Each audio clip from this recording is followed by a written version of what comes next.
We're good? It's recording? Okay. I'm going to try and get back out. All right.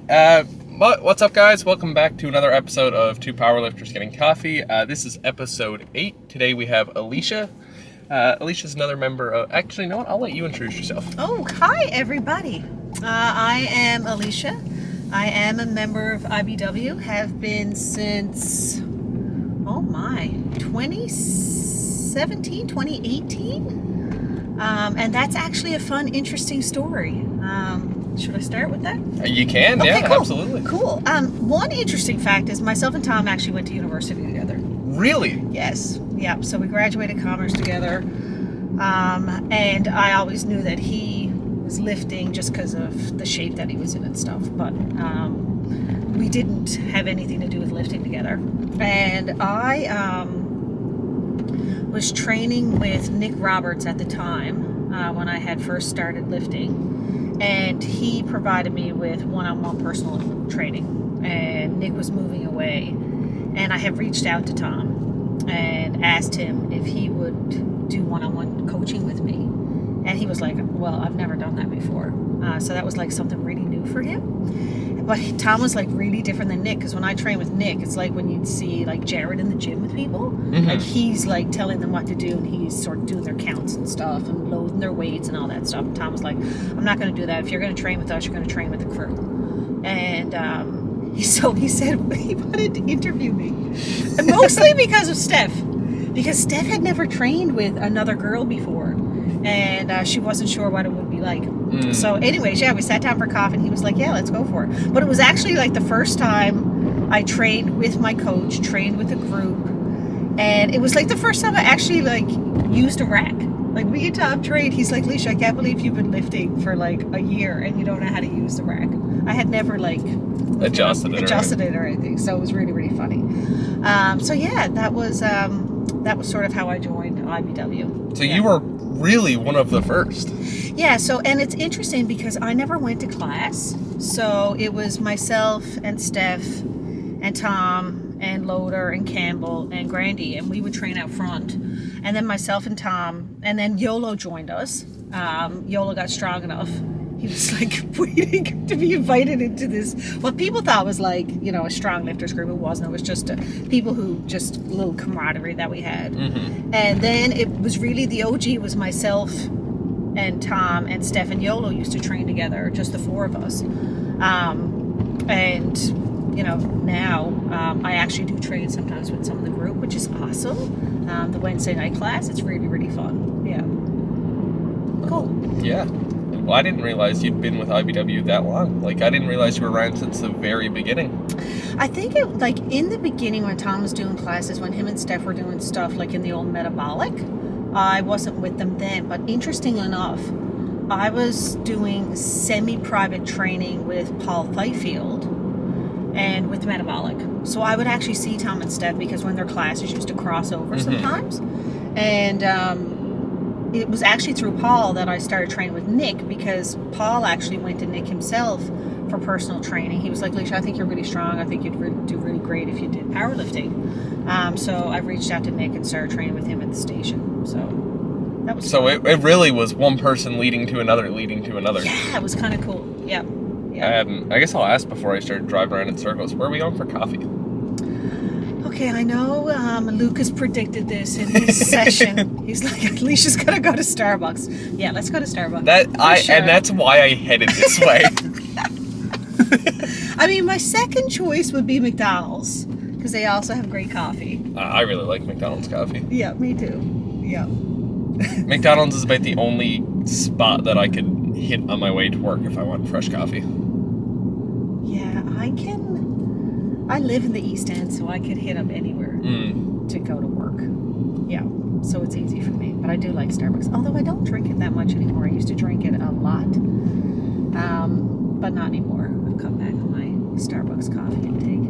Yeah, that was the bad thing. Like, I usually make my coffees in the morning. Yep. But the scatter time that they transfer me to the health science, usually, like, if there's bad workload or anything, they'll send me to the health science, just, like, help the team out and stuff over there.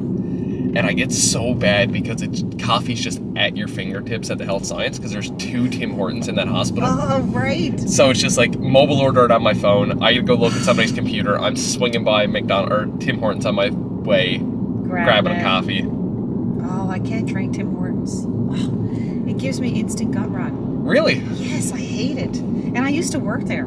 I worked there when I was in high school and in university. I lived on Newfoundland Drive, and I worked at the Tim Hortons on Newfoundland Drive. It was amazing. Oh, okay. It was like a 2-minute walk to work. It was awesome. Yeah. But no, I can't drink their coffee. Yuck. Yeah, no, it seems to be like a lot of people, you either fall in the McDonald's or the Tim Hortons camp. Yeah. Yeah, that's fair. Or again, if you're Lucas, you pick We Robbins. go to Robbins, which is very interesting because I don't know. I don't think I really enjoy Robbins coffee. Yeah, that was such a curveball for that one. It was all right coffee, but was not expecting that. And I'm curious of what floodgates he's opened now for Robbins? Just for other people suggesting like random coffee spots. A&W has A&W has coffee. Wendy's has coffee. Oh, really? Yeah, so like what has he started? Maybe he likes Robbins coffee because he's from outside the city and Robbins has like big presence in little rural communities. See, that's how He's it was. supporting local. That's how it was out home, but Robbins went out of business out home. Oh, really? Yeah. Apparently they're becoming a Dairy Queen now. Which is crazy that somebody thinks so Dairy small? Queen's gonna, yeah. That's interesting. Go for it. Yeah, hey, if I could get a blizzard next time I visit out home, I'll be okay with it. That'd be amazing. It'll justify the 45-minute trip I have to the gym when I go at home. It's 45 minutes to go to the gym? I live in the Marystown Y. The Marystown Y, yeah. Yeah. Classic mine and Chris's old stomping ground. Oh, the Ys are awesome. Yeah, I gotta say, I don't hate the Y at all. I mean, you always gotta have that like soft spot for your first gym anyway, because it's like where you started. Yeah, that's fair. Like I have a softer spot for that than I have for Good Life. Oh, Good Life is so interesting. Reps was my first gym. Really? Yes, but it wasn't Reps at the time. It was, I can't remember if it was Global or if it was the gym, but I started training there. And I shouldn't call it training. I was working out. I was like 15 and I used to go there with my dad. And I worked out there for quite some time. And then I didn't work out there anymore. I moved. I moved away. And when I came back, I was working out at Good Life, which was on Torbay Road, the old one, which that one wasn't actually that bad. But the new Good Life, I went there, oh my gosh, maybe a couple of years ago. My girlfriend just started wanting to go to the gym and she wanted someone to go with. And I went with her to Good Life. I could not stand it. Oh my God, it was horrible. I did not enjoy it. I liked it when I didn't know the difference. That's fair. So I went, when I was in college, or like ever since I moved to the city, yeah, I was all Good Life. Yeah. Like right up through. And especially going to college, Good Life was right there. Yeah. But in my last semester of college, I was already after being on with Chris as a client at this point. I was training powerlifting, and I was like, you know what? Chris trains at Reps. A lot of powerlifters train at Reps. Yeah. I'm going to stop by and give it a try. And then I went there, and then I left for Reps, immediately went to Good Life, canceled my membership. When did you start with Chris? I started with Chris in September of 22. Oh, after COVID. Yeah. Okay. Yeah. Yeah, I didn't get really into powerlifting until then. Wow. And like my big thing with like powerlifting, I had been like training and stuff at the time. Yeah. But like my big break into powerlifting was I went and watched Provincials of 2023. Yeah. That big one that was out, Jack Byrne, and there was. Oh yeah. Yeah, I went and seen that, and then that's really when I went, okay, this is what I want to do. Sweet. And then here we are. Love it. Coming up on 4th competition. So was it like after your weight loss journey that you started powerlifting? No, I had been powerlifting and stuff and training with Chris during 75 hard. He didn't realize till I was halfway through 75 hard and my performance started tanking. He was all like, He was like, what's going on? And I'm like, I'm down 25 pounds. And he's like, you could have probably told me that. That's funny. Yeah, I hit my first 4-plate squat, my first 405 squat, on an 1,800 calorie deficit. Like a deficit of 1,800 calories a day. I was exhausted. That is crazy. Wow. Yeah. Well, my venture into competition was also going to a meet. I actually worked at the Y. So the Y like meant a lot to me, and it was only from working there that I started training there. I worked at the chest bending, yeah, which was super cool, because it was always really easy to go for a workout. But I worked with these two women, Olga Sullivan and Michelle Northover, and Olga wanted to go to the gym, but was really, really shy and really introverted. Anyways, that was how I started training Paul. 3 of us did semi-private classes together, and then Olga got like super strong and super confident and started going to metabolic classes with me. And next thing you know, she's powerlifting and she's competing. It was like so amazing and inspirational to see. Anyways, I don't remember what meet it was at the Holiday Inn to watch Olga compete, and I was like lit up. It was like, I need to do this. It was so amazing. Anyways, yeah, it was just from going, and the amazing energy and community when you go. Yeah. It's wild. Yeah. And I've noticed that too. It's even with people who've lifted before and like plan on taking some time off or don't know when they're going to compete again. They walk into a meet, they feel the energy, and they're like, oh, I kind of want to do this again. Like, I had that conversation with John after Metro, like the second Metro. He was like, yeah, I kind of want to do this again. Yeah. You have FOMO every time you go to a meet, you don't register, and you're like, oh, I should have just did bench only. Yeah. What do you want? I'm going to have, do you want me to order it? Yeah. Hey there, how's it going? It's going great. How about you? Good, what can I get you? Can I get a grande latte with blonde espresso and lactose-free milk? Lactose-free. Anything else? And a grande chocolate cream cold brew. Was that all for you guys? Yep, that's everything. Perfect. That'll be 12:31, sir. You want it? Thanks. Sirens screaming through the city, because that's all it feels like the city sounds like at this point. Oh yeah, it's a different place. In like the past couple months, it's been wild. Crazy. Like, I don't understand like the crime that has happened, and it's not like before when it feels like drug problems entered the city with people with addictions and just drugs being sold in the city. But now, like, it was car break-ins, home break-ins, but really for desperation. But now, like, the violence and it's gunshots, it's like, yeah, I feel for like people who joined the police force, because it's not the same environment as what it would have been years ago. And I'm not saying their job was easy at all, but it's a very, very different dynamic for them now. Like, I can't imagine. Yeah. It's a very, very different place. Yeah. But speaking of competitions, the perfect time to transition into this. Your open powerlifting to look at is crazy, because it's just first place. That's kind of cute. How many medals do you have on a wall? I have a lot of medals. I've been like really blessed to have done well in powerlifting. I have a few, because I have medals for the competition itself, and I've been really lucky to have gotten best lifter a number of times. So I don't know how many medals though. I don't. But I have had a few. But interestingly, I have a lot of medals from before powerlifting. So Tom knows this. I actually was like athletic my whole life. Okay. Yeah, like I just had a lot of energy to burn. So I think my parents wanted to put me into sports just to burn some of that off. But I started running when I was 5. Oh, wow. With my dad. Yeah, I love spending time with my dad, but I was like really had an unbelievable amount of energy. So I started running with Dad when I was 5, joined the MUN track club when I think I was like 8, Don't ask me how that happened. Snuck in. And trained with Ray Will. Yeah, it was super, super cool. I ran my first telly when I was 10. I was like the youngest person to have run it. Really? Yeah, I made it to the book because of that.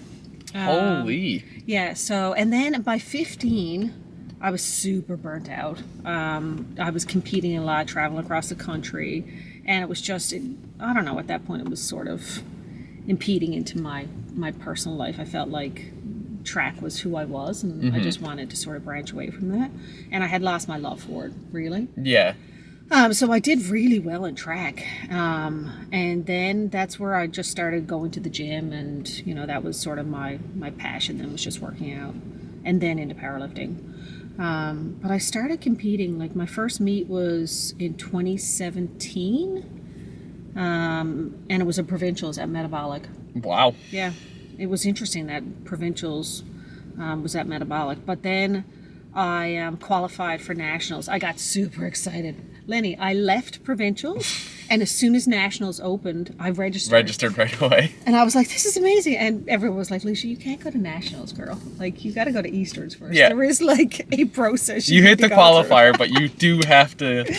I was just so excited. And it's funny, I could go back now, and I've showed Tom and Steph this. When I go back now and look at my first meet at Metabolic, you can see Tom around the corner actually looking at me lifting. Oh, yeah? Campbell and Steph were actually spotting. It was freaking, or one of them was reffing. So, and Grandy was there. So it was like, oh my God, the people I actually ended up training with We're all around you. were all around me, and I didn't even know them at the time. So it was pretty cool. And then, so I went to Easterns. And it's funny, I didn't know Yolo there. But he was there. I saw him at the airport, saw him at the meet. And funny enough, then we end up here. Hi there. How you doing? Sweet. Thanks. My first latte. Chocolate cold. Perfect. Thank you. Have a good day. Thank You too. Yeah, so then I had to go to Easterns, which was awesome. But Easterns was like super eye-opening for me. Because I don't know, you do a local meet and your first one, and not that you think you're the cat's ass, but you know, you've lifted and you think, okay, this is great, I can do this again. And then I went to Easterns, and like the vibe was totally different, a lot more people, a lot more competition, but the reffing and the judging was totally different. So I went out, I forget what I pulled on my third deadlift. It might have been like 155, and I have a picture I could show you of me jumping up in the air. Like, I was so excited. It was amazing. Anyways, I didn't get the lift. And I think it was, there was something right before that. I'll tell you that in a second. But anyways, I was like, what the fuck? How did I not get that lift? But I actually threw the bar down. Oh. So I didn't like lay it to the floor. And I remember saying to Nick, I was like, what is going? He's like, she didn't lay the bar down. I'm like, well, I didn't know I had to. And he was like, well, you shouldn't. And I was like, well, I don't remember you ever telling me. Not that it was Nick's fault, but it was like little things like that you took for granted. And you realized, oh, there's a lot more technicality to this than what you think. But at that same Easterns, I missed my first bench. And I can't remember if my heels came up or if my butt came up. And then I missed my second one. And I was like, holy shit. If I don't get this next bench, like, I'm screwed. Like, I actually can't do what is my favorite and my best lift, which is to deadlift. And so it was pretty eye-opening, you know, just really having to focus in on, it's not just what you can do in the gym. It really is like paying attention to some of the technical rules and stuff that you need to get. So yeah, absolutely. And I mean, technical rules have also changed since then, because like that was before the new elbow ruling. oh my god, absolutely, yes. So were you somebody who got affected by that? Not really. Like, I really don't get stressed in competition, and I don't know why that is. I don't know. If anything, it probably made me really just dive into focus. I remember Vicky coming over to me, Vicky Taylor Hood, and like, Alicia, need anything, can we support you? And I'm like, no, you know what? Like, I just need to be by myself. Mm-hmm. I need to like dial this shit in and I need to just, go in the back, sit on the bench, figure out what I'm doing wrong, and really just focus in. Like when I go to a meet, I don't want to talk to anyone. I don't want to listen to anything that's going on other than Tom and Steph. They'll sort of give me the tap and like, Leisha, you're next, you're coming up, or like, you know what, they'll give me sort of the lowdown of, you need to get this, like this is really, really important. Like, just giving me sort of where I am in the comp, but I just sort of tone everybody out. You'll see me in the back corner, headphones in, dancing away, just listening to music. Yeah, that's sort of how I like to roll in the meet day. And there's a lot of people who are like that, like really like just like the focusing on themselves and like yep, not talk around a whole lot during meets. I'm kind of somewhere in between. Yeah. I feel like toward like during beginning of squats and beginning of bench, I'm like I could chat if someone's chatting with me, but like towards my last bench and my last squat and like the entirety of deadlifts, I'm like, I need to get where I need to get to lift this. Wow. Bench, I can talk to people. Bench, I'm fine. My first squat always sucks. Like just, it's super slow. It's super hard. I think I'm just, it's like you got to get that one. Mm-hmm. And it's the first lift of the day, that sort of exciting, nervous energy, and I don't know. And I always am a firm believer, like when I go to a meet. Now, when I first started, it was I want all 9. I want 9 white lights. Mm-hmm. Now, I'm like, just get me one so I can go to the next, and get me one so I can go to the next. I just want a total. Just want a total. Yeah. But, so that was sort of my Easterns experience. And then I went to my first nationals, which was in Ottawa, I think. I had to write this stuff down. Hold on, because Lucas could rhyme off, like you guys with your young brains who remember everything you lifted at every meet. My first nationals, was in 2018. So I did local, provincials, Easterns, nationals. 2018, that's a lie, I was in Calgary. And it was super amazing because my sister lived in Calgary. Oh, perfect. So, like, I went up early. I didn't have to suffer, like, anything to do with sort of jet lag or being out of your own home. I could eat healthy. It was amazing. Super, super great. And the venue, Lenny. Like, anyone who went to nationals in Calgary, it was a guy, Avi Spielberg. He was big into powerlifting at the time, had started like a powerlifting app. How come I can't remember his last name? Sorry, Avi. He ran the meet. It was out of this world, like so amazing and professional. Except for the meet just now in Moose Jaw, was outdone by the stands, but it was an amazing, amazing meet. And then from there I went on to Worlds. Oh, wow. Which was spectacular. So it was just a straight shot through. It was amazing. And then Tom, it was my first meet with Tom, was at Worlds. And it was also in Calgary. And it was originally going to be at the same venue, but they moved it to a different place. And that was a spectacular experience. It was probably the first meet where I had like a lot of competition, because like in the 52 and 47, there's not a lot of people competing. But at Worlds, I feel like there was like 7 or 8 or maybe 9 people who were competing. Oh, wow. And I was up against this woman, and this was her 3rd Worlds. Her name was Moon, and she had a really big squat. And I had a really big deadlift. And then we were probably similar on bench. But Tom could tell you that our meet that day, and she had come silver twice at Worlds. Oh, wow. So she was going for gold. And the whole meet, like, you know how they do your projections based on like your openers and stuff. We were 2.5 kilos apart the entire day. It was freaking wild. It was amazing. And, anyways, it came down to the last deadlift, and we tied. Oh, wow. We freaking tied, and I won on body weight. It was amazing. That's what it comes down to. Wow. So that was, I got gold world champion. So it was, yeah, I always joke with people and say, listen, don't ever, ever underestimate your weight. And how it could really come down to that. And I remember Moon after saying, oh, if I just had to go for number 2 before the meet, I could have won. I was like, okay. Anyways, it was super, super amazing. Great experience. Yeah. So we're one of those Calgary meets, because YOLO gave me this heads up. We're one of those Calgary meets, the one with the stupid big trophy. Oh my God, that is amazing. Yes, it was nationals. And it was bullhorns. The bullhorns, and like even how they constructed them so you could take them apart and get them home. But I remember Marie Hattie had also won best lifter, so she also got a set of bullhorns. And she was like, I was like with my sister, so it was perfect.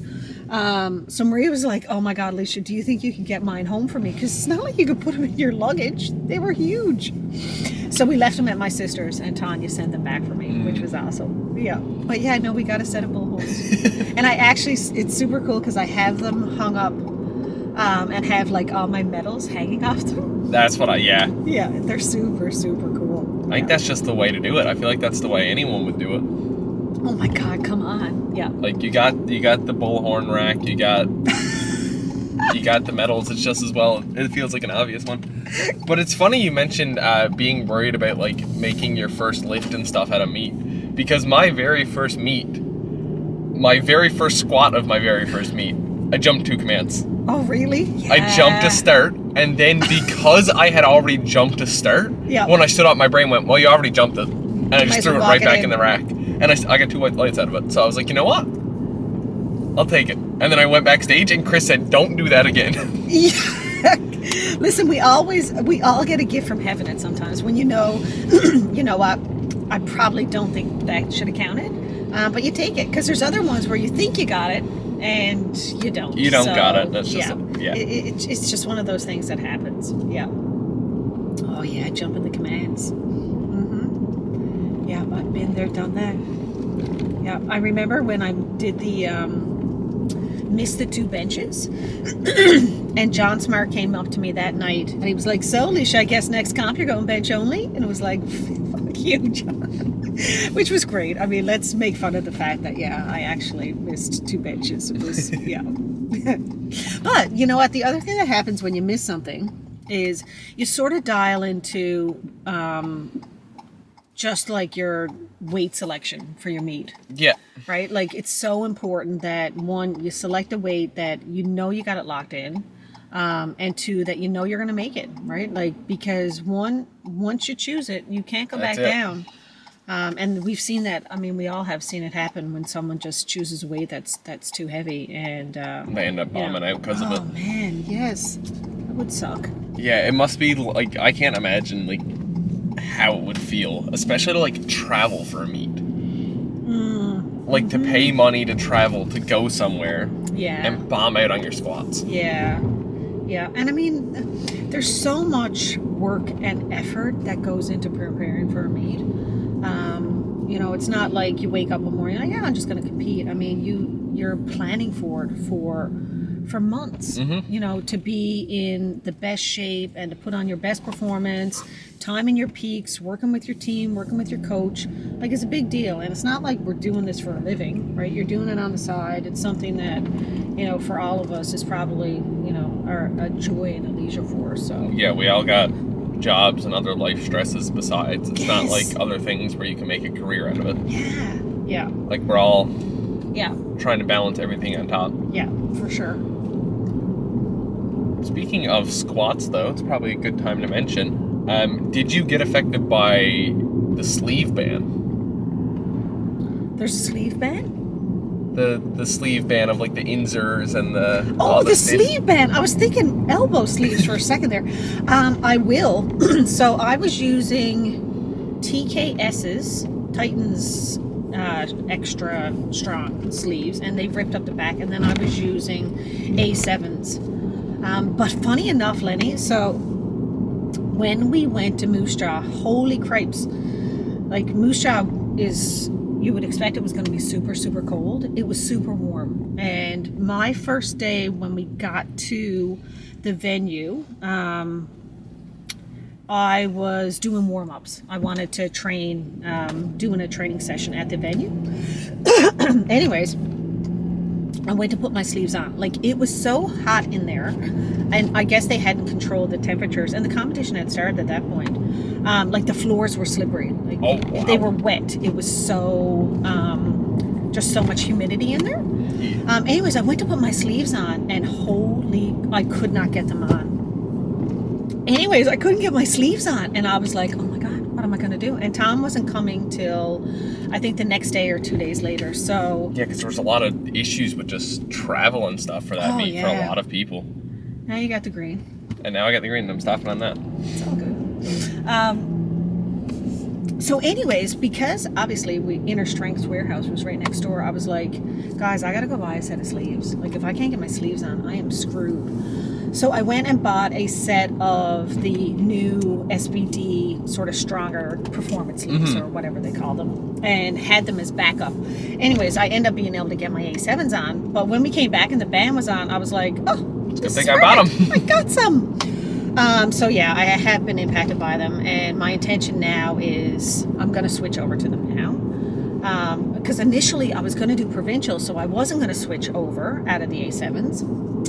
And then me and Tom talked about it, and it doesn't really make sense for me to do provincials, only because I just went away for 2 weeks. I'm going away again next weekend, and like, what am I going to accomplish? And what is it I'm trying to like set as a goal to go to provincials? But I think there are some goals I want to set for national records, so it makes more sense for me to wait and go to Easterns, and Easterns will be fun. Like, a lot of people are going. It's in Halifax or in Dartmouth, so I think it'll be an exciting. There's a plan for a big crew for Easterns. Oh yeah, it's gonna be. I think it's gonna be an awesome little trip.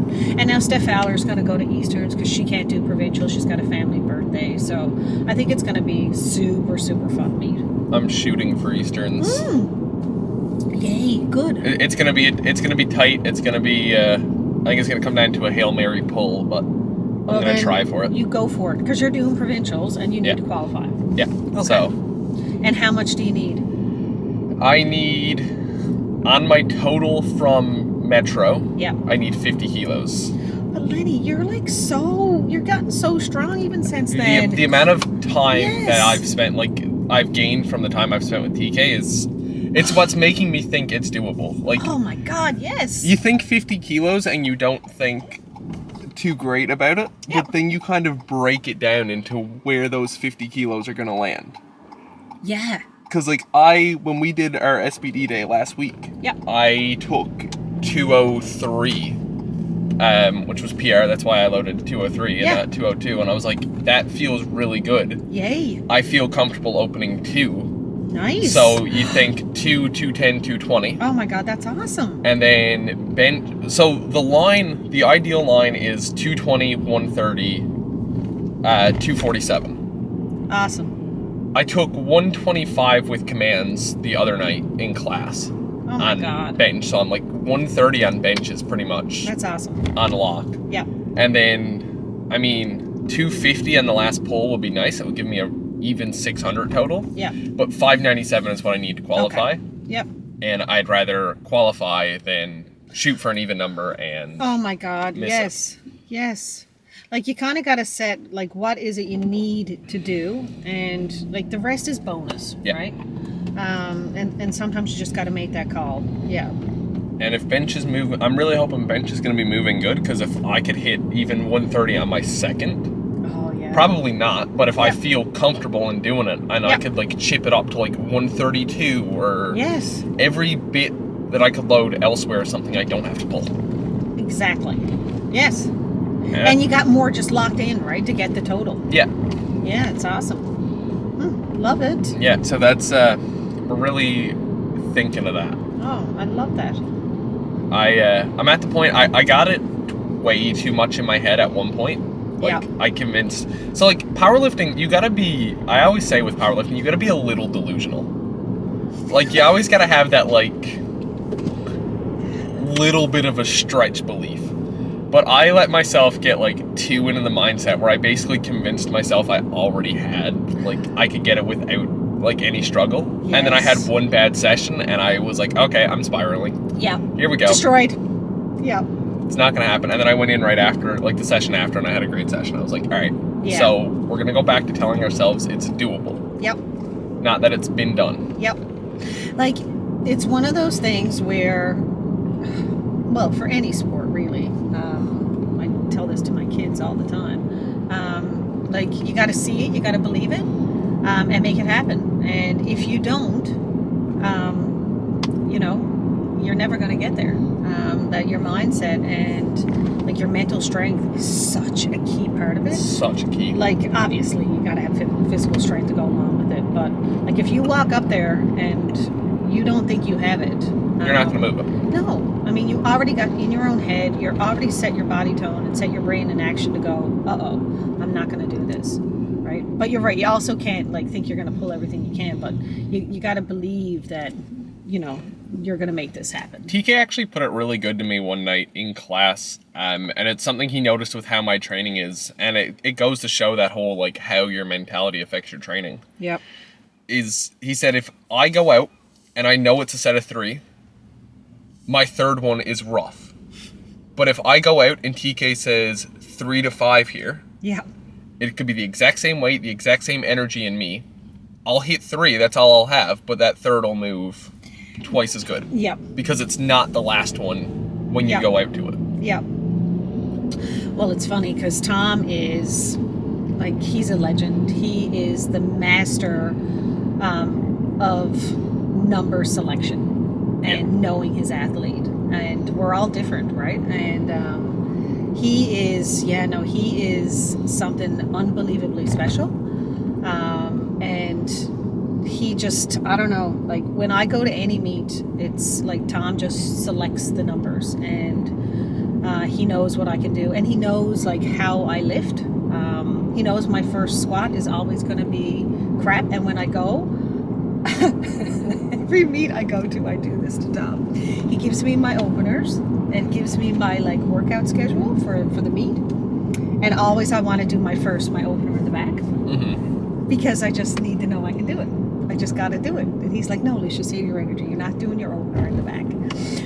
And he'll set my opener, and like, I know I can do it, but it always, like, I want to lower it.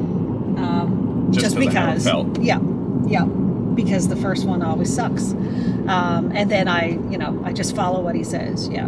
He just, and somehow, like, Tom can do the math to like know what you need to do to get where you need to be. Yeah. Like somehow he's like projecting all of the numbers of what people are, not even your numbers, but he's already projecting numbers of what the other lifters that you're competing against are doing. So he's setting your numbers, like if you're going to medal, based on that. Like I remember when we were just in Moose Jaw, Heather Isles, a really good friend of mine, she trains at a PEI. Heather's like been lifting forever. She was on her own and she had gone up to Tom and was like, can you just watch my numbers, to sort of watch the competition around her, to help her select like her last deadlift and stuff. He's a wizard. Yeah, he's pretty exceptional. Yeah, it's even when it's in training, it's crazy to see that he'll pick numbers in a way that say every single person in that bench rotation, once you hit a set that's a struggle, every single person, no matter what weight they're taking, is struggling the same. Like, it's crazy to see that. Yep. No matter what the weight is or who the lifter is. Yep. Everyone has that same amount of fight. Yep. It's funny. Well, so we went in on Thursday night. We trained Wednesday, did day 1, week 1. Mm-hmm. And all that bench volume. Oh my God, with the bands and the boards. Anyways, it didn't seem like it was a lot. And I had been on vacation for 2 weeks, so it was my first bench session. Like I had worked out my first like powerlifting session since I had been back. And we went in Thursday night, and I was like, oh my God, my pecs here. I could barely touch them. Like when I would come down with the bench, it was so sore. And all of us were like, Tom was like, I'm the same. And we were all the same. And then we saw Adam come in the room because he was training later. And you just see him touch his side right here. Yeah. Yeah, everyone was Every tender. one of us. Oh my gosh. I felt pretty good when I walked in Thursday. And then I laid on the bench, and I think after my set of 70, I went, oh, hold on. I know. Uh-huh. And then I ended up, like, my chest was completely wrote off Friday because I had a 17-second or a 14-second rep on bench on Thursday. So that set of 7, Yes. my last rep of 7 stalled, and it was 14 seconds. Oh my God, stop it. The entire video on my phone is 44 seconds. Oh my God. And at the 30-second mark, I start that rep. Oh my God, that's a long hold for bench. It was, Holy cripes. Well, I couldn't squat because I actually didn't know how I was going to get the bar because I was so tender underneath my arms. So I squat yesterday at lunchtime instead because there was no way I could do it. Anyways, that was a tough. You just snuck out on your lunch break and.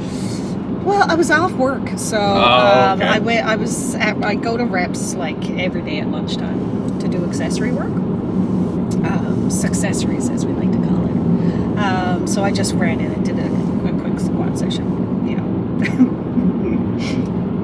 Yeah, I've always thought of that, like training accessories and stuff on my lunch break. But then I realized like I gotta go to Planet Fitness because that's like the closest gym for me for work, and I'm like I don't really want to go to Planet Fitness. Oh my God, yeah, no you don't. Is your work over by Topsail Road? Yeah, I'm in Mount Pearl Square. Oh, so, okay. Yeah. Right, because they have a healthcare thing there. Okay. Yeah, so we actually do all of community support, and that's where we're based cool. out of. So we do like all of the small clinics around the city. Yeah, like nice. the ones in CBS, the one at Torbay Road, like all of those little ones. Yeah. But that's where we're based out of. So yeah, if I wanted to go to a gym on my lunch break, it's Planet Fitness. Oh yeah. So I just walk the trails instead. Oh good. Because it means I don't have to get my steps in somewhere else. Right. It means I don't have to do cardio while I'm at the gym. Yeah, that's fair. I'm a firm. Everyone knows this. In IBW, I'm like such a firm believer in accessory work. Like I feel like it just works and helps support all those bigger muscles. And I don't know, it's a real good add-on to build your strength. Yeah, some people really don't realize the importance of like accessories. Oh my gosh. Like I go to reps. It's funny, Stefan came up to me the other day and he's like, Lisha, do you ever go home? He goes, every time I come here, you're here. And I was thinking, okay, that's really bad. If the owner of the gym... If the owner of the gym is telling you to go home. That he sees you every time he's there, there's a problem. But no, I go in there as much as I can, but I try to get there every day to do accessory work. And I go there typically like between 11 and 1. But Lenny, like, it's funny, like we have such a strong, tight group with IBW, but reps itself, like during certain times of the day, like there's a really strong group of us who actually all work out together at the same time at lunchtime. And it is such a amazing, fun group of people who just look out for each other.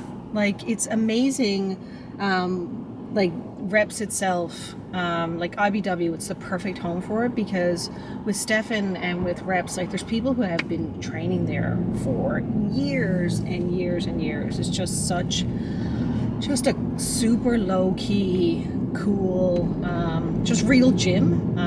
Then people just go there to work out and be surrounded by like great people. It's pretty spectacular. Well, that's what like me and Greg were talking about one day. I looked at Greg and I said, you've probably had a membership at this gym for almost as long as I've been alive. And then we were like trying to do the math out, and I was like, yeah, it's not far off. Yeah. Oh my God, that's funny. I definitely have had it as long as you've been alive. That is too cute. But yeah, reps is like that. Like everyone who lifts at the same time, they're consistent. Like reps is always the same people at the same time. Yes. And it's always a tight crew. Like that's how I met Kev. Oh really? Was when I switched to reps when I was in college. the way my courses fell, I had like a 2 to 3 hour gap on most days. Yep. So like Monday, I'd have this 2 hour gap, and I'd come in and I'd be like, I started squatting in the cage because like I was same as you. I didn't know anything about like the combo racks or anything. Oh God, yeah. So I was squatting in the cage or like those garbage benches out front, and like on one Monday, and Kev was like, "Are you a powerlifter?" And I was like, "Yeah." And he was like, "Come over here." So then me and him were squatting in the combo rack out front, and that's just how I met Kev. Fun. And then, sure enough, trained with Kev for a couple of years, and he managed to poke and prod that part of my brain enough to finally get me to come over to IBW.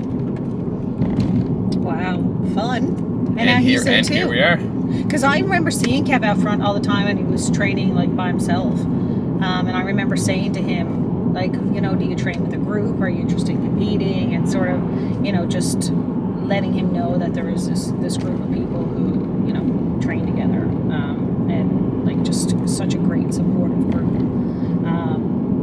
To one, I mean, just have the support, people who understand the sport you're in, but to two, push you. Yeah. Right? Like that's the thing I love. You're surrounded by people, it doesn't matter if they're male or they're female, their age, what weight class they're in, everyone just pushes one another. And there's nothing better than seeing someone succeed and to push themselves. Like towards the end of the night on like a Wednesday, there's so much yelling in that room because it's just it's just the camaraderie, the cheering for everyone else. And it's amazing how much that support can actually help you pull the weight. Yep. Like it's wild. Just because it's like, I don't know, it's like you got this village of people holding you up. It's like so cool. Like we used to train Thursday nights, Lenny, and like I don't know how much you've trained around Steph other than now that she's going to class on Wednesdays.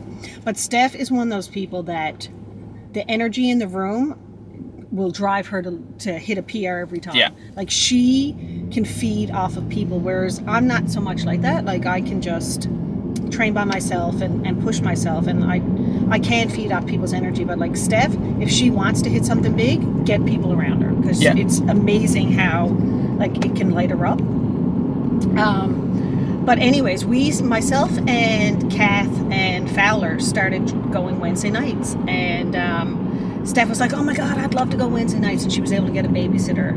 Melissa Thomas's daughter, actually from class, is babysitting for on Wednesday nights, so that she could come to class, because we were like raving about the energy of Wednesdays. Mm-hmm. It's like so wild. So Maria was able to change her schedule, so now we switched to go on Wednesdays, and it's just so much fun. Yeah, the energy is insane. Especially like you get Lucas loading something big up on a deadlift. Everyone's going ballistic for that. Yeah.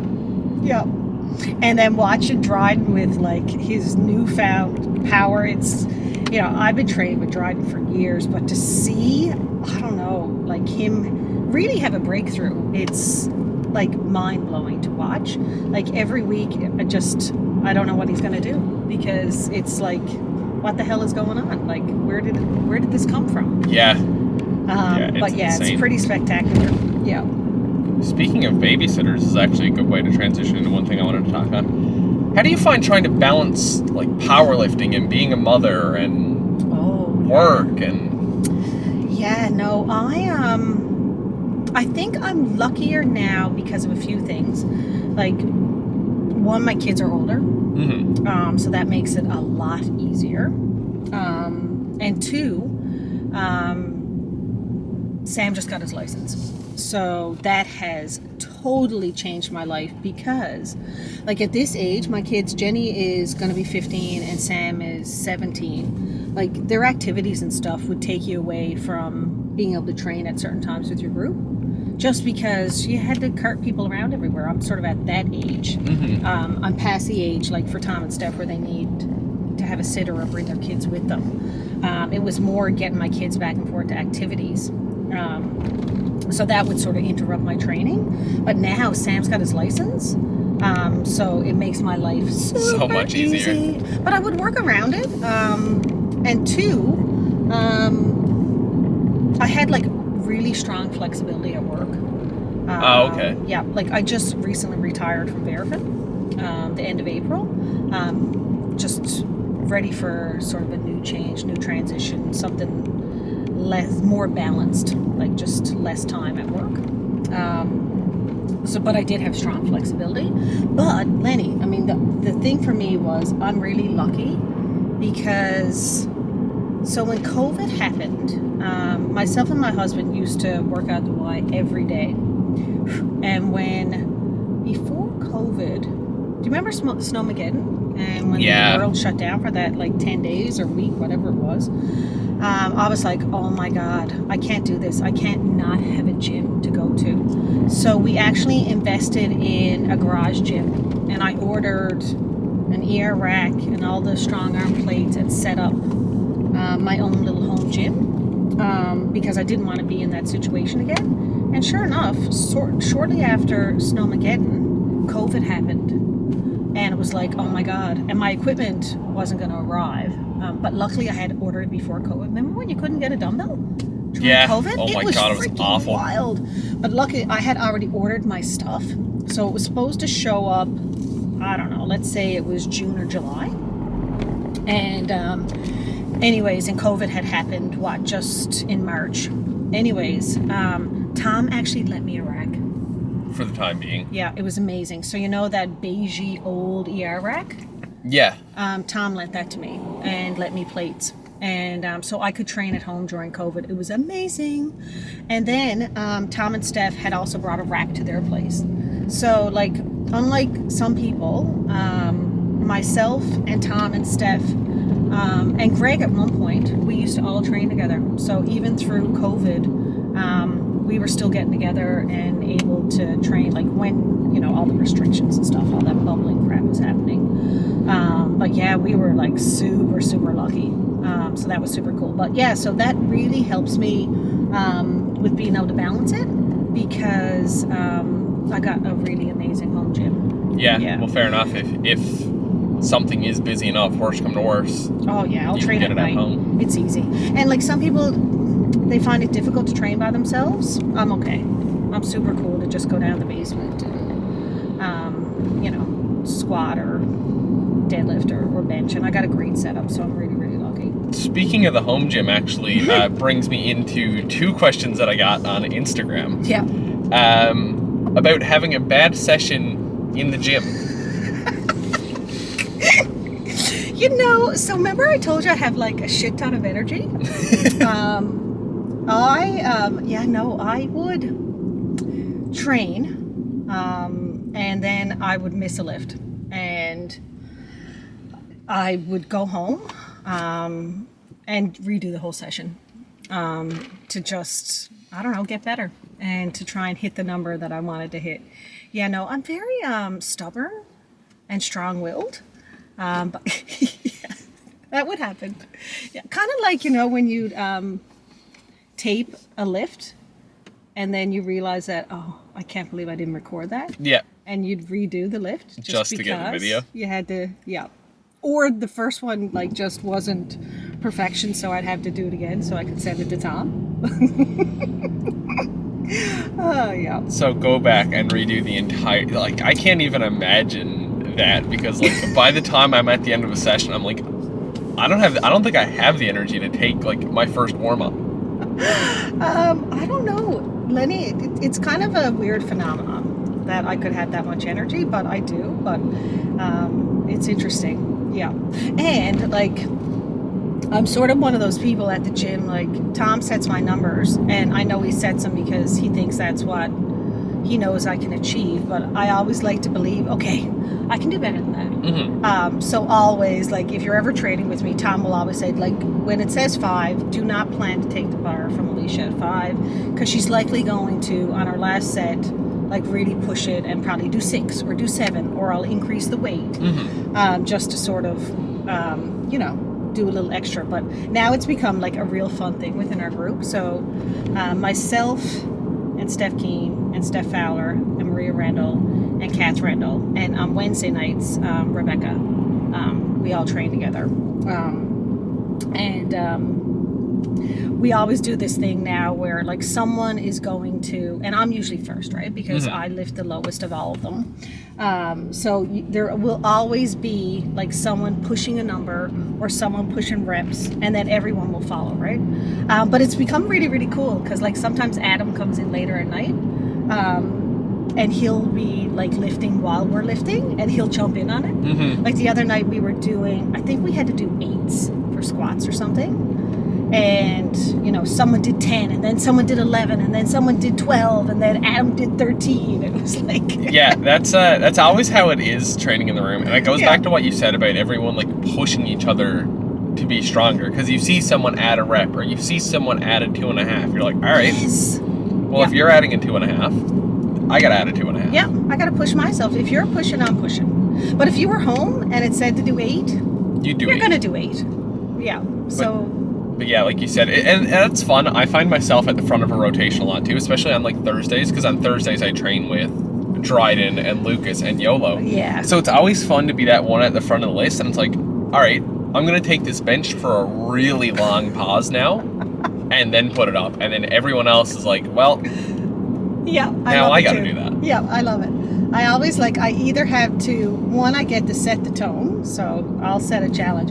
But 2, the only bad thing is, especially lately where Tom's been doing some interesting like varieties with bands and boards and stuff, I have to do it first. So I have to be the one who's trying to figure out how to do it. Sugar, how do I actually do this? Yeah. Yeah, and me and Steph aren't really that adaptable. We joke. Like, Tom will be like, Ellissa, you need to do this. I'm like, oh my God, like, switch something? Do something different? Yeah. Yeah. Yeah, I don't know if I can switch. It's tough.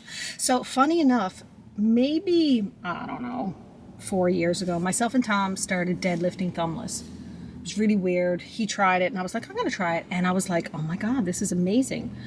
And I just didn't put my thumbs on. And how do you set up thumbless? Yeah, it's over. It's really weird. Yeah, over the top instead of under. Anyway, so I said to Tom, I'm trying to get back to a 150 deadlift. And I'm like, Tom, I don't know why. Like, I'm just struggling to get there. One, obviously, some of it's just age. And like my best deadlift is 170. So for me here I am trying to get to 150. And I did take like a year and a half off. So, you know, that's fair too. And he was like, Ellissa, maybe it's the thumbs. Like, you haven't hit it since you went thumbless. So maybe there's actually something to having your thumbs on. Like maybe, and it's not like a grip thing, but he said it could just be that you're getting strength from the thumb on. So maybe 4 weeks ago, I started trying to put my thumb back on. Oh my God. You would not believe how difficult it is. Like, one, I put it on and it won't even hold. And I'm like, oh my God. Your brain's just trying to get used to it. Yeah, so it's only actually when I deadlifted, we did the reset this week. You did that on Wednesday, yes, right? Oh, yeah. That was so fun. I really liked those, actually. Oh my God, it was awesome. It was only Wednesday night when we did the resets that I truly believed I could finally get my thumb to stay on. And it was like, okay, this is good. But what I would suggest to Tom, which I think would be so fun, because I think everyone loved the reset, would be if on the reset, each reset, you just went up a little tiny bit. You just had someone else there. Just someone to chip it, throw it on. Just throw it on. Yeah, that'd be super fun. Yeah, that'll come. Actually, that does sound just to literally have somebody there with 2.5. Yes, that's it. That's all. Like, nothing silly or crazy. Just enough to just, you know. I really liked them because I find if we had 3 singles, just regular 3 singles, you take one and you're like, okay, that moved bad because of this. I need to do this. But by the time it's like back to you in the rotation, it's still there in your mind, but it's not like as fresh as it was. Yeah. Where with the resets, you're like, okay, faster, my hips need to be lower. Step away for a second, walk right back into it, do exactly what was wrong. Yep. And like the time under tension, like you have so much more of a break if you did 3 singles that they probably would all feel equally the same, but not having that rest time. Like by the 3rd one, it was like, oh, wow, I actually need to really dial it in and focus here. Like, it's not a gimme that I'm just going to pull this thing the same as I did the first one. And you're right. So you got to really focus on the setup. What was wrong with the lift? Yeah. And how do I make this better? Yeah. And it's funny because, like, you can also watch people. Like, it's one good thing if you got a good training group. Like, they'll give you feedback on what you're doing. Like, in our group, Fowler will often want, like, for her next set, if she wants to go up, like, what do you think I should do? Mm-hmm. And, like, we're really, really great at knowing the lifter and going, oh, you know what, based on what you just did, load 10 on that. Or based on what you just did, like, 2.5.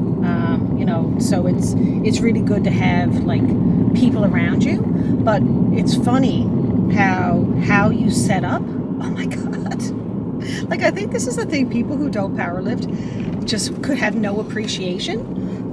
That if you mess up your setup, that's all it takes. It's crazy.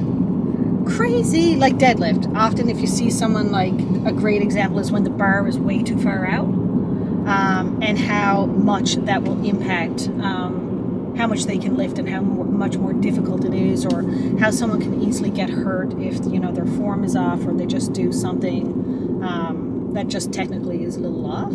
Or something as simple as, like, a cue change. You change a cue, and now all of a sudden everything's like, when I came in, like, I was just like, and it was back to when I started with IBW, like, to me, squat was just kind of like, all right, you make these mental notes in your head to squat, but now, like, with TK, you're hearing the cues, like, audibly out loud, and it's like, and then once those get ingrained in your head, like, you go for a squat, and it's air, abs hard, chest up. Yep. And you're like, all right. Yep. Well, it's funny, Lenny, like, I hear Tom's voice in my head all the time, but there's sometimes he has to tell me certain things. Leisha, remember this. So when I went to Nationals, oh gosh, I can't remember what year. I wrote it down, I'm sure. Let's see. Nationals 2018, I went for a squat, 125, and I missed it. And I was like, it was the first time I really grinded out a squat in competition. And I think it might have been my first squat I ever missed at a meet. And I just got stuck coming up. And Tom was like, Leisha, all you had to do was let the bar roll and look up. And ever since then, it was like, when you're there, just look up. Just look up, because you'll get in position. And it's not as silly as just looking up. Like, you really just had to get, because I was just too straight up and I just needed to move that bar. And then, and that would have been, I think it would have been a world record. Now, obviously you can't set a world record at Nationals, but it was would have been a world record squat. Anyways, we went to Gander Worlds that year, which, by the way, heard stories of Gander Worlds. God, I wish they'd do another one. Amazing. It really was like a world event. It was spectacular. But went to Gander Worlds and got the 125.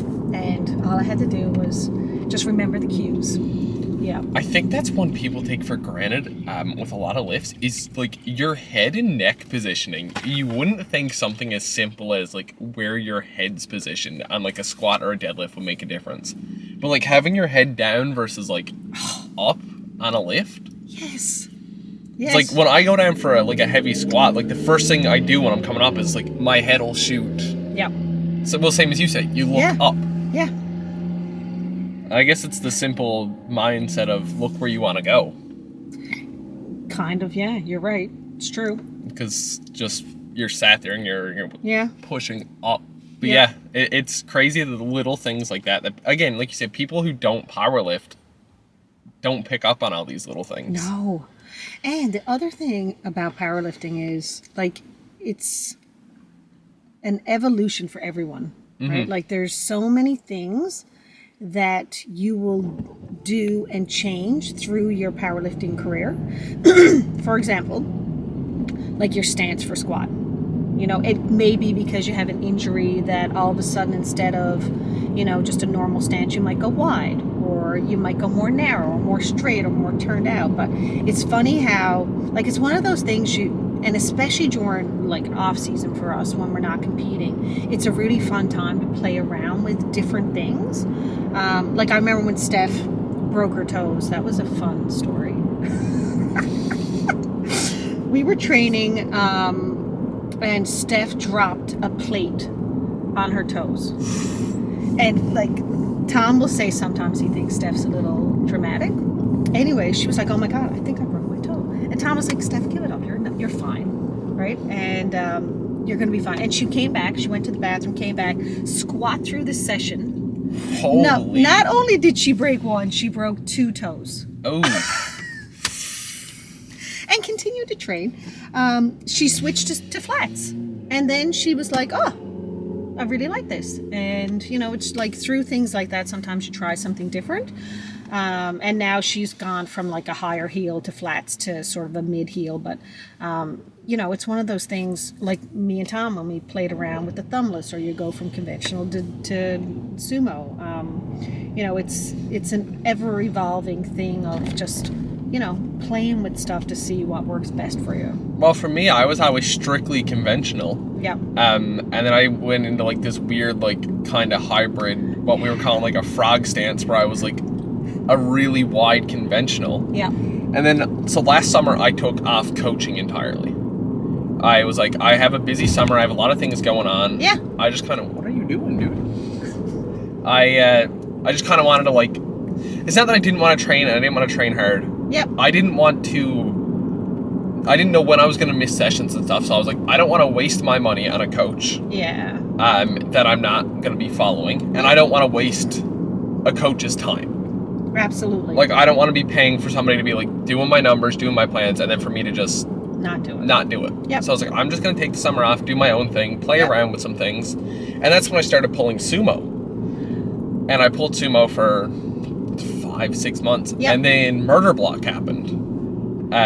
With that squat murder block, where it was just 2 straight weeks of heavy squat volume. Yep.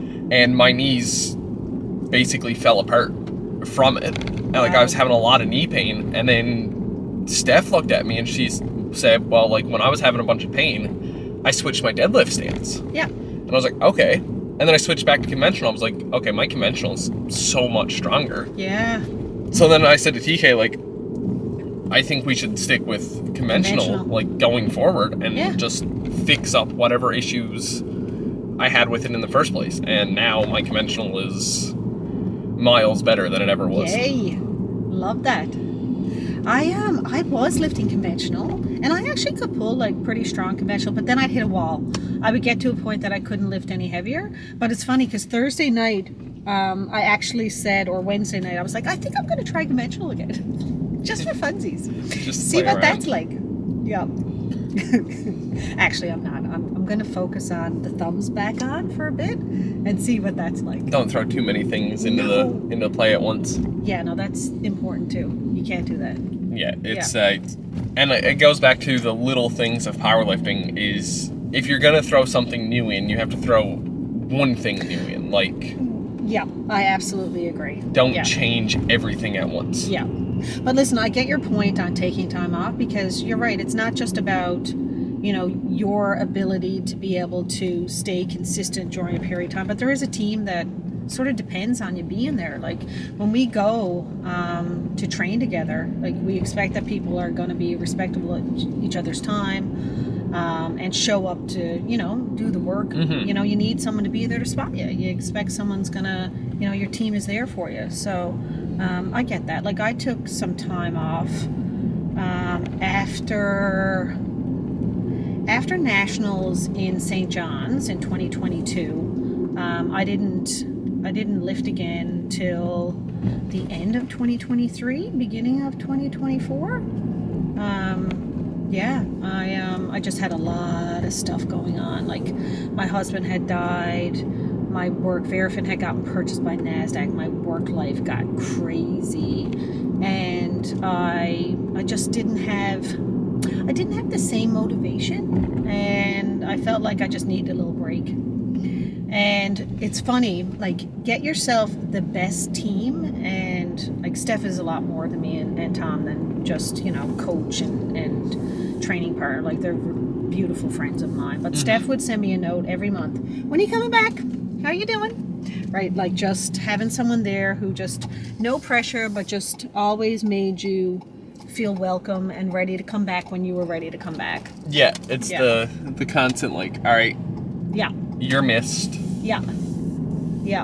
And then I did. So then I came back. And I remember saying to Tom, because I used to actually do a different program than everyone else. So because me and Tom started off and he was doing one-on-one with me, he used to do a different program for me. And he does a bunch of programs for people like around the world, online programming. And I remember I said to him, I'm ready for a program. He's like, Ellissa, you need to be back here consistently for 3 months, and then we'll get you a program.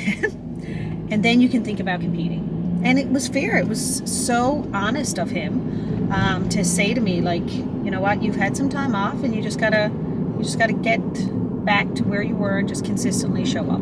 Can't throw you right back into the fire. Yep. And that's what I did. And then I competed at Easterns in 2024. And that was my first time like back since 2022. And that was a little bit nerve-wracking because, I mean, obviously I was nowhere near as strong as I had been. And I had been, away. So, it's a real strong community. You see all the same people.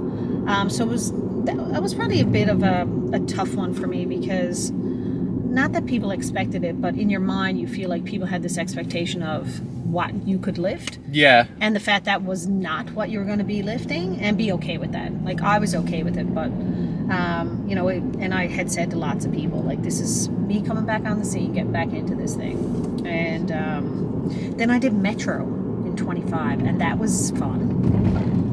That was super, super fun meet. And it was really, really great just to keep you motivated through the winter. Mm-hmm. I would tell anyone to do Metro just because of that. It was, I don't know, something fun to work on. And then it was right before Nationals, so it was almost like pre-national prep. It was awesome. Yeah, Metro, I've two of my 3 lifts now have been Metros, or 2 of my 3 meets, have been Metros. And I gotta say, Metro is always a great lift. It's always a great time. The guys do a wonderful job putting it off every year. Yeah, it's super, super fun. I really enjoyed it. Although it's funny, I went to Nationals in Moose Jaw, which, I can't even begin to rave about how well that meet was run. It was spectacular, and how, it was so great to be back in the community, of national powerlifting, because there's, as much as we have a community at IBW and within Newfoundland, there's a real strong presence of people that you get to see every year when you go to Nationals. And it was so great to be back in that community, but there was also all this new emergence of new people that I hadn't met before, that had entered since my last Nationals in 22. So that was super cool just to see these new people, and it was really cool, Lenny. I'm probably someone who suffers from imposter syndrome and sort of downplays the things I've done in powerlifting. Sort of there's not many people who compete in my area, so it's pretty easy for me to come first because there's such a small base of people, and sort of discounting that I could have been strong. But when I went to Nationals, it was funny because there was a couple of people who had come up to me, and I remember Sylvia Atkinson, who is inspirational to me. She's a spectacular human being. I'm so happy I got to meet her. Came up to me, she was like, "Oh my God, you're Ellissa Hull. You're the girl with all the records." And I was like, "Oh my God." She's like, "I've been waiting to meet you." And I was like, it was so, I don't know, beautiful to see people who were involved in the community and see people who have been lifting, looking back at all the records and stuff and seeing people who've been lifting for years and just, not even realizing that you were inspirational to people you didn't even know. So that was super, super sweet. And I don't know, just made you realize, you know what, Ellissa, you're stronger than you think. It's not just because you're little and you lift and there's no one else in your competition. So that was really, really fun. Yeah. So another question I had come in from Instagram is, no idea what, the pre-collision in this car is the craziest thing in the world. Because me and my girlfriend were driving one night, driving Blackhead Road, because I used to live in Petty Harbour. So anytime we came into the city, we'd go away through Shea Heights, go through Blackhead Road. And that started freaking out one night, and it's literally an empty highway, literally just my car on the highway. So we constantly made the joke about the ghost moose of Blackhead Road then. What was That's I saying funny. though? Oh yeah, another Instagram question I got Yeah. was if you could pick like a training group or a training partner or whatever, Yeah. who would you pick to train with? And it can't be like your regular training crew. Oh, interesting. Okay. Who would I? And does it have to be in Newfoundland? Doesn't have to be Newfoundland, just like an ideal group that you'd like to lift with. Wow, a group. Or a person, or could be two people, like... Okay, cool. Yeah. I think I would love to lift with Laura Coltis. And I say that because she's like a new up-and-coming lifter. And it's amazing to watch her grow in the sport and her love for it and her to get stronger and stronger. And I feel like I could be someone who could help encourage her and help her grow stronger. So that would be super fun. And me and her have talked about like doing accessories or lifting together. I think I would really enjoy that. I would love to lift with Sylvia Atkinson. I really connected with her when I was at Nationals, and she's super strong. She's got like such strong work ethic as an athlete. And I think that would be amazing. And other than that, myself and Heather Isles have known each other for years, lifting together. She's a spectacular human being, super strong. She's a 57 Masters too. And I think I would love to I think we would be amazing to train together. Like, we're very different. I remember lifting at a Nationals with Heather. Oh God, like in one of my first meets. And her and Jane Eden used to train together quite a bit. And Jane was in Ottawa and Heather was in PI, but they became friends through powerlifting. And three of us would sort of connect and hang out together at Nationals. But I remember Heather coming up to me and she's like, "Ellissa, you got to stop the smiling. You need to, like, you're too happy. You need to take this stuff seriously." And I was like, it's just who I am. I don't have one of these just always like smiling. alter egos when it comes to lifting. It's just, and it was like, I do take it seriously, just for the record, but it's just my demeanor. Anyways, I'd love to train with Heather. That'd be super cool. Yeah. I'm really just testing myself on how well I remember them. I want to like see how well I can do without checking the actual questions. Oh, good for you. Another one was, if you could go back to your first meet Yes. and talk to yourself at like the check-in table, Yes. what would you say? Do exactly what you did. Like, I went into my first meet, and I think it's because I competed all my life. Like, I don't know. I went into it just soaking up every bit of it. Like, engaging with the people who were there and recognizing the community that was around me and realizing that, you know what, Ellissa, you got this. Like, and the interesting thing about powerlifting is just the way you end up competing, you kind of place yourself, right? In terms of where you are from a strength perspective. And I think, I don't know, I realized like at my first meet that because of where I got to lift and the people who come up to you that, you know what, you're doing great. You got this. Yeah. But maybe to your point, like sometimes don't think you got it. Like, don't be too cocky that you think you got this in the bag. And I learned that at Easterns, like when I missed a few lifts. But no, I think I would tell myself to do what I did. Like, I felt really great at that meet. Yeah. But you know what? The one thing I probably would have told myself is to get yourself a group. Because when I went to my first meet, other than I knew people there, they weren't people like that I lifted with. Mm-hmm. So it was me and Nick, right? So it's not like I had a group of people who were lifting with me, who were pushing me. It was me and Nick. So he was setting my numbers and I was following them. And he was a great programmer, by the way. Chrissy actually had trained with Nick. Okay. And had done some numbers for him. And he used to do a whole bunch of accessory work. And he was Maria Hitti's coach. And but because of that, like you were sort of a loner.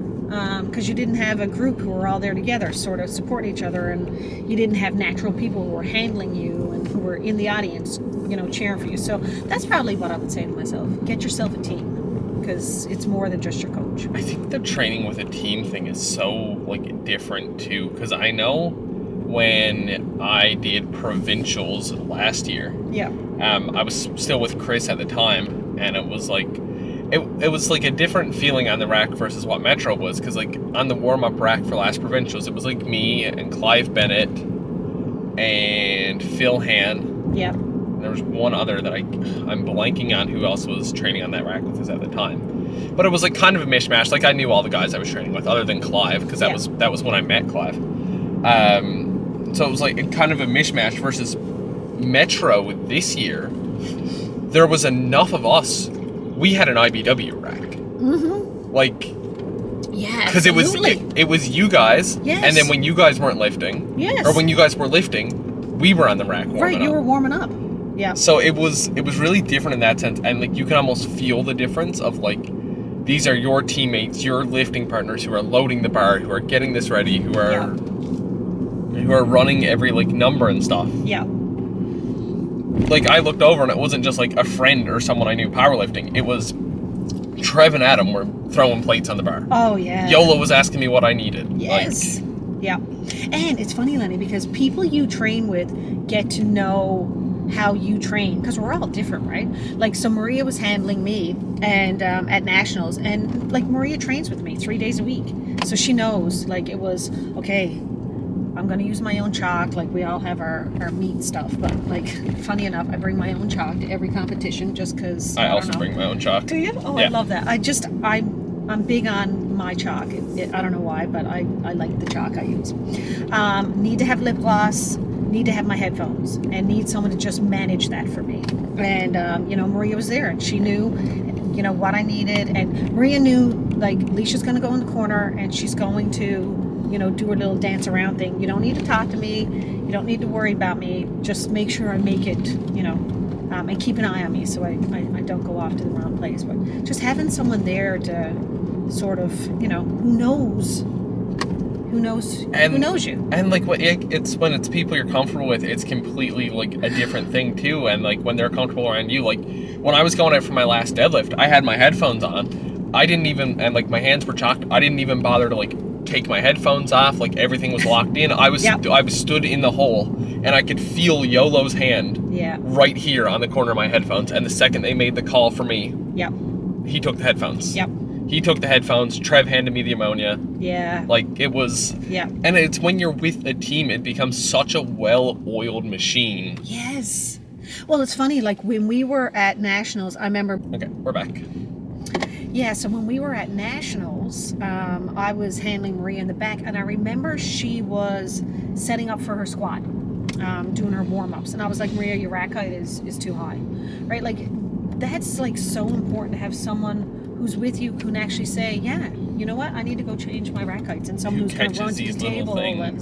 Yeah, it's funny how you can intimately get to know someone from a lifting perspective, but obviously we also get to know each other from a personal perspective, and having that strong sort of family feeling around you. It's a beautiful thing. But yeah, like you said, just the catching the little things of and if it was somebody you knew from powerlifting but weren't super close with, you probably wouldn't have thought to even mention a height or anything. Oh my God, yes. Well, I remember when we were at Metro, I'm going to call him Little Lucas, but Young Lucas. Mm-hmm. I don't know, was that his first meet? His second. He did provincials of 24 as far as I know, and I don't know if he did Bay St. George or not. So second, maybe third. He was getting ready to warm up for deadlifts, and we were like, you don't have deadlift socks, you need deadlift socks. And I was like, you can have a pair of mine. So I went to a pair of my socks, which didn't, he had to pull. He ended up getting a pair from someone else, which was great, because mine were still, obviously we're better than a crew neck sock or crew sock, but he still I can't imagine your socks fitting on him. Oh my God, yeah, that was funny. Anyways, yeah, get yourself a strong team. That's important. Yeah. He's going to be big in powerlifting too. He's Oh my strong. God, And he's so strong, and I can't believe how young he is. He aged into junior. Wow. Like, it's so, like, Oh, most wow. time you hear juniors aging into open. Yeah. But he aged into junior, which is crazy. Yeah. Yeah, that's awesome. No, he's super, super strong. He's so quiet, and so young. Like, so much opportunity and success ahead of him. Yeah, it's pretty fun. Yeah, he's got a big future ahead of him in powerlifting. Yeah, for sure. Yeah. So, another one of the questions, and I'm wondering if you can guess who some of the people putting the questions are in based on what they are. Yeah. Because this question's about your bench setup. Oh my. More specifically, your old bench setup.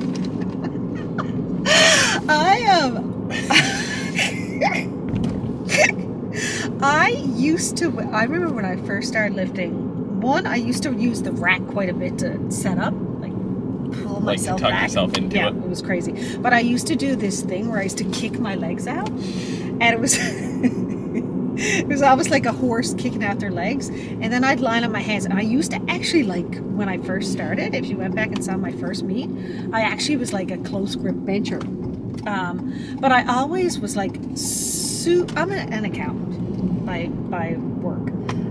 Super anal at like lining up the bar. So I used to like touch my nose and touch the center of the bar to make sure that it was lined up, like, centered. I remember my first nationals. There was this young Asian guy. Tom would know his name. Like, I wish I remember people's names like Tom does. And he said to me, "Oh my God, are you praying?" I was like, and I also do this double back push before I set up. Like, I come back twice. And at another nationals, and I always tell everyone, like, I'm gonna come back, But then I'm going to come back again. and I'm gonna come back again. And I can't remember if it was at Moose Jaw or it might have been Winnipeg that I actually came right back into the poor guy's crotch, because he just wasn't ready for me to sort of whip my head back into him. Yeah, so double back. Watch out for my head. Oh my God, that's hilarious. Yeah.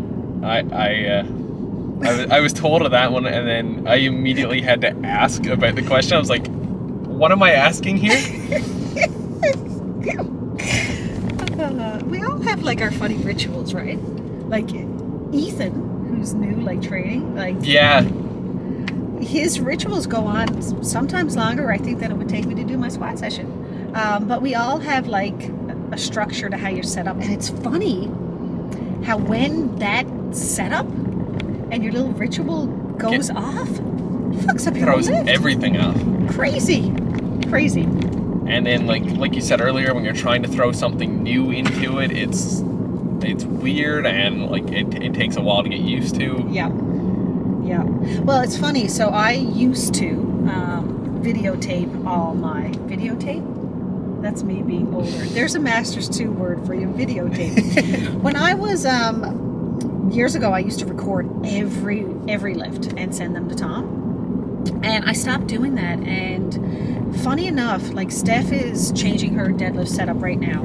And it's only through videos that she's noticed that, one, she had changed some of her setup in squats. But in deadlifts, like, she can actually look and see how she's setting up. And she's trying to do a different setup now. And I don't know, I actually started realizing outside of class and maybe sometimes in class, I should start recording my lifts again, just because there are certain things that you sometimes just don't realize that you're even doing. Like nationals in 2022, I had missed a bench. Funny that, like, benches sort of seem to be my Achilles heel, but I missed a bench, and it was my foot coming up, and never noticed it before.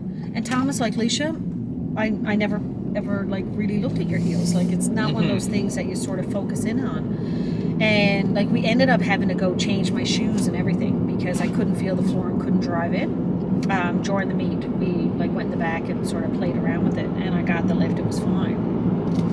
But after that, he was like, you just need to start recording it so we can really focus on What's happening. And it's funny, like, there are things that you could be doing that you don't even realize you're doing. Like at nationals in Moose Jaw, all of a sudden I wasn't getting the lockout command to start my squat. And I was like, what the hell's going on? And I didn't even realize it, Lenny, that I wasn't like locking out my knees.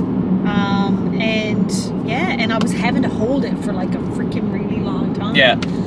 But maybe if I was videotaping and really paying attention, I would have realized that, you know, there were certain things I was doing that, you know, were going to impact me when it came to compete. Yeah, like a big one for me I didn't notice I did was I used to take a big breath. Yeah. Before, like, on deadlifts, before I even went down to the bar.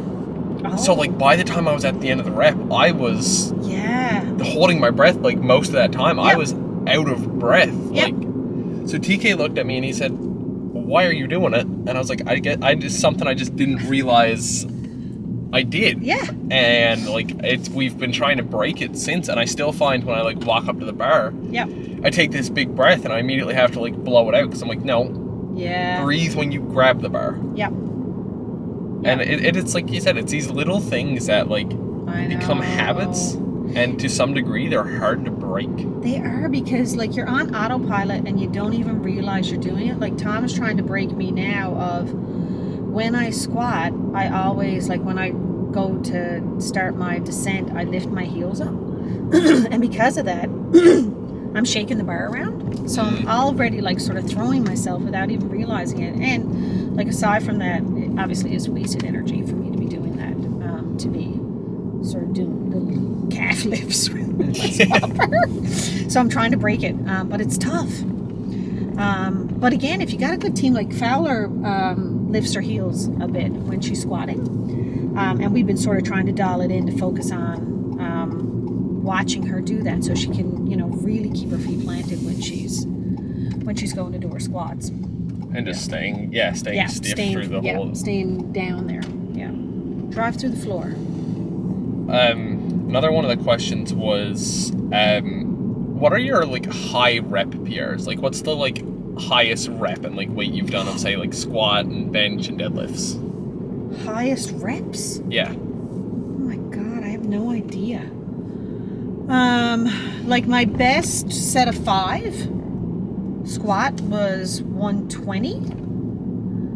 My best set of, like, I actually, funny enough, a video showed up from like 3 years ago that I had my best rep deadlift was 150 for 6. Oh, wow. Yeah, and now here I am struggling to do 150 for 1. So yeah, I need to fix that. And I think my best bench was probably, I feel like I may have done 65 for 5. Yeah. But my best 1 rep max is during COVID in Steph's garage, when they lived, not their house they're in now, I forget the name of the row street, but it was in the exact same neighborhood. I squat 142.5, and my best bench was 75, and my best deadlift was 170. Yeah. Be nice to get back to those numbers now, Lenny. But my goals now are, I want to go to Worlds in 26, and the world's record right now for 47 is 113, so I want to lift 120. And bench I can't touch. The bench world record is 85, which is huge for 47 and 2. Yeah, it's almost almost double. It's, yeah, exactly. Now, I mean, open 47s can, wow. Yeah. I mean, super, super strong. Like Turbo Tiff, I mean, amazing strong. And then I would love to deadlift 150. This is my big goal, is to hit 150 again, which, I mean, should be attainable. The world record right now is 146, I think, and the world record total is 320. So my plan is to be able to get squat, deadlift, and total world record in 26. So I just need to decide where, because Commonwealth is in Winnipeg, which would be super cool to do it in Canada. Like less travel time in your same country, surrounded by people you know. Yeah. And Worlds is not so bad because it's in Nevada. And I'd love to go to Worlds, and me and Steph do Worlds together as Masters lifters. But I think, like, I might, and then it's going to be hot and time of year. And you can't do both because Commonwealths is in September and Worlds is in October. And I think they're like only 4 or 3 weeks apart. So it'd be pretty tough to throw yourself in the boat. But I think no matter what, I'd still go watch Steph because it's going to be freaking amazing. She's going to, like, Plus a break trip to Nevada. every crazy. Oh, my trip to Nevada would be awesome. Yeah. Yeah, so that's my plan. Yeah. Yeah, it's a big turnaround to, like, even consider doing both. Like, I know Genj, and I know me and Genj talked about it on his episode. It was crazy to see him do it, and I mean, I guess because Genj is the same age as me, so I guess it's like an age thing, and like Genj at the time was a junior. It was our last year of junior to turn around and do junior worlds, and I can't remember if it was Commonwealths or an APF. I think it was Commonwealths. Yeah. And to just do 2 of them with like a 4 or 5 week turnaround. Oh, yeah. Like Tom would say to me, Ellissa, what is it you're trying to accomplish? Like, what's the purpose of it? And if your purpose is to set some world records, then do it at one of them. Like, what's the purpose of going to Tearing both? yourself up. And right? Like, it doesn't make, which is what he said to me about me doing provincials, because I was like, oh, I could set a couple of more national records. And it was like, but, like, what do you're not going to do anything. You're going to raise it by, like, what, 0.5? Like, why would you do that? Why wouldn't you just dial it in now and really focus on Easterns to be your next meet and really make some significant gains? So it was like, yeah, you know what? You're right. You kind of got to really think about what it is you're trying to accomplish. Yeah. I'm excited. I think Easterns is going to have such like a big turnout. Yeah. I think a lot of people from here want to do Easterns because a lot of people want their nationals QT because where we're hosting nationals, it's like a lot of people want to do a nationals without having to travel for it. Yes. Without having to deal with jet lag Oh or my like God. It makes such a difference. sleeping in your own bed, eating your own food. Oh my God, Lenny, it makes such a difference. It's so good. Although I will tell you, Nationals here 2022. Oh God. So for some reason, I thought I had more time than I did, and I was a bit too relaxed in the morning. And I went and got a coffee before I went to the meet. Anyways, got to the Sheraton a couple minutes late for weigh-ins. First time ever I was first called. Oh. Missed my weigh-in.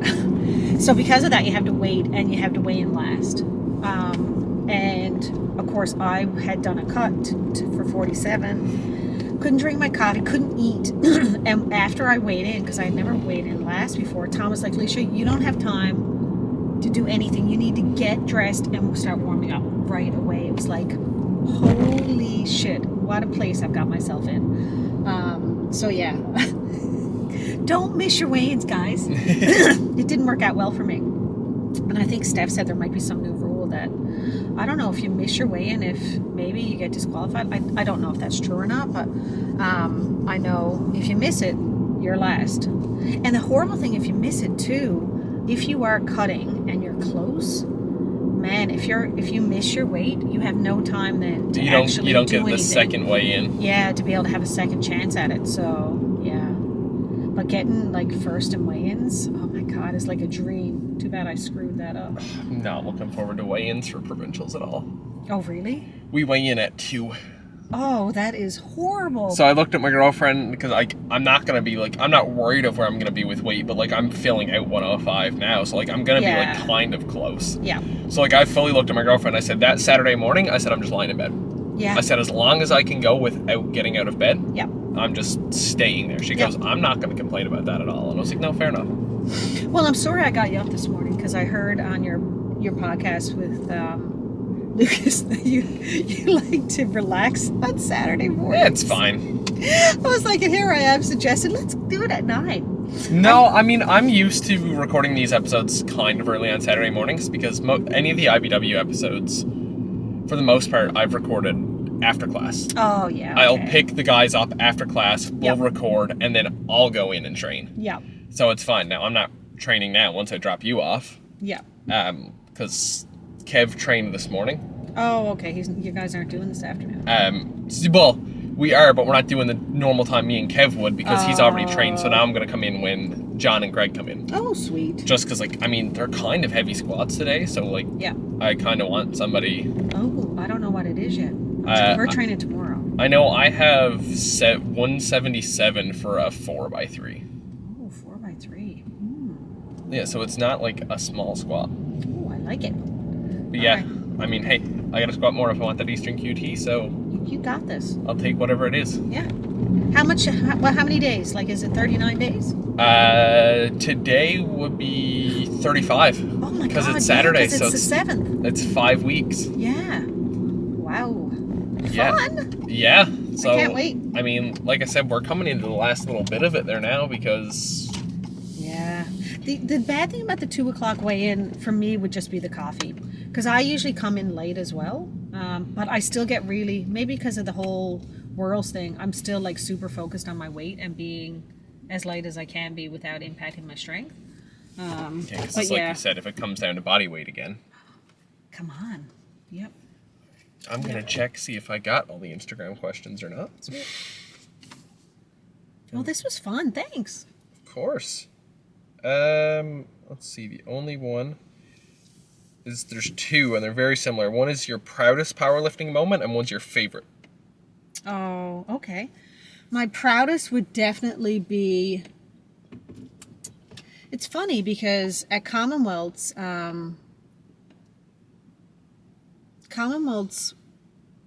I set a world record, and it was in St. John's. Like, what could be any better than that? It was pretty spectacular, and it was something I was working really, really hard for. And, like, there's something to be said to tell your kids that if you work hard at something, you can do anything in this world. Yeah. And I proved that, right? Like, it was amazing. But I would have to say that my proudest was Worlds winning gold, because they play the national anthem, you hold the Canadian flag.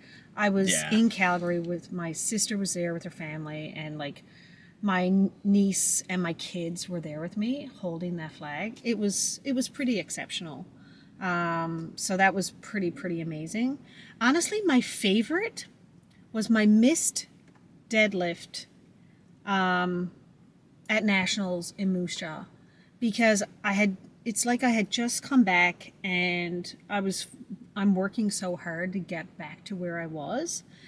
And I've been struggling with deadlift, and like I didn't get the lift. I missed it. I didn't lock it out. Well, actually I locked it out, but I had a small up and down, but in my mind I got it. It was like and it was the first time like Tom would say, "Oh, Alicia's finally back." Like I'm actually feel like I'm back to really just grinding and pushing it out. Not really grinding, but actually like really just showing up and really trying to push forward. So that was probably my favorite. Yep.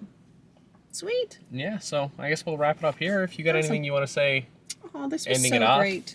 You know what I would say? If anyone wants a training partner, or if anyone wants advice on lifting, reach out. It's a great community and an amazing sport to be involved in. So, yeah, thanks. This was great. Powerlifting it's a very, very welcoming sport. It's crazy that it's one of those sports where you'll see so many people cheer for their direct competition. I know. Yeah, and that doesn't happen too often. Yeah.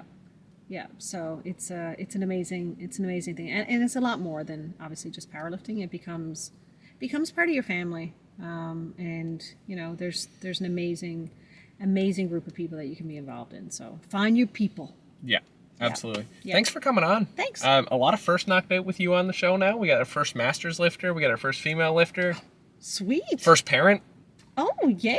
I love it. So, yeah, thanks for coming on. No, it's awesome. Great. Thanks. All right. Yeah. Keep it up, Lane. This is great. Thank you. I've gotten that from a lot of people. A lot of people are really liking the podcast. No, it's so cool. Like, I've listened to them, especially getting ready, even just to what it would be like coming on. And there's so much inspiration from them, so much to learn from them, such interesting things that you didn't know about someone. It's super eye-opening, super exciting. Keep it up. Thanks. Yep. All right, I will call it there.